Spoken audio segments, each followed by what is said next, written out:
হরে কৃষ্ণ সবাইকে। তোমরা সবাই কেমন আছো? আমি অনেক অনেক ভালো আছি। সেদিন চলে গেছিলাম ইসকন মন্দিরে।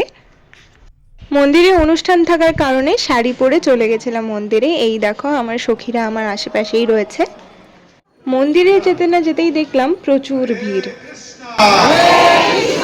हरे कृष्णा कृष्णा कृष्णा हरे हरे हरे राम तुलसी पत्र ध्यान नहीं হ্যাঁ দুর্গা করে পূজারীকে বিশেষ করে বুঝতেও হলো এই সুযোগটা আপনারা নেবেন, ঠিক আছে? এখানে চলছিল প্রসাদ বিতরণী।